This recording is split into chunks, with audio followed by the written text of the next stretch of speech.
the United States has entered uncharted territory. The Trump administration, in a stark departure from decades of established foreign policy, has engaged in direct negotiations with Hamas.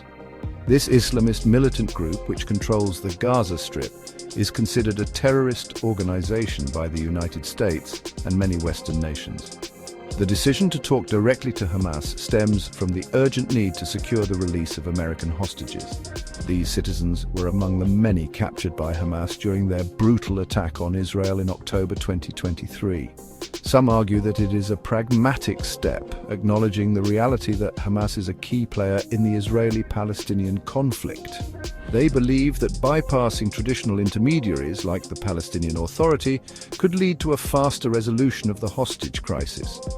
Critics fear that engaging with Hamas without preconditions could embolden the group. The international community is watching closely, unsure of what this new era of direct US-Hamas engagement will bring. Tensions escalated dramatically when former President Donald Trump issued a public ultimatum to Hamas. He demanded the immediate release of all American hostages, threatening dire consequences if his demands were not met. Trump's ultimatum, while characteristic of his previous pronouncements, carried a weight amplified by the volatile situation. Hamas responded defiantly, dismissing his threats and vowing not to release any hostages until their demands were met. They insisted on the full implementation of a ceasefire agreement, which included the release of Palestinian prisoners held by Israel.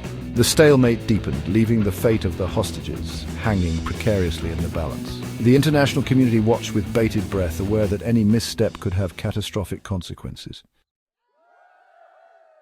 While the world focuses on the hostage crisis, a humanitarian catastrophe unfolds in Gaza. The already dire situation in the impoverished and densely populated Strip has been exacerbated by the recent conflict. Essential supplies, including food, medicine and fuel, are dwindling rapidly. Hospitals are overwhelmed with casualties, struggling to provide even basic care with limited resources. The water supply is severely compromised, raising concerns about sanitation and the spread of disease.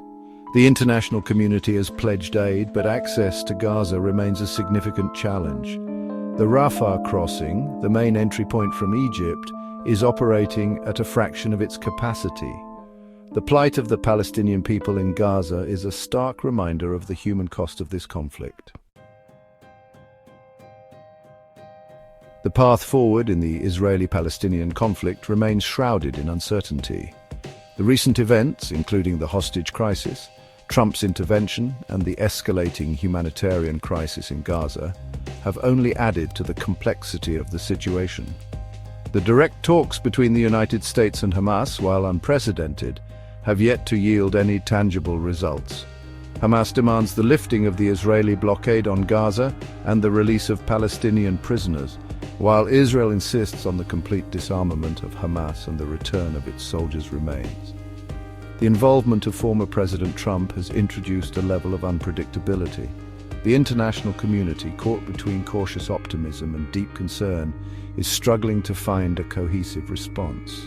The humanitarian crisis continues to worsen, and the potential for renewed violence is high. The stakes are high, and the need for a just and lasting peace has never been greater.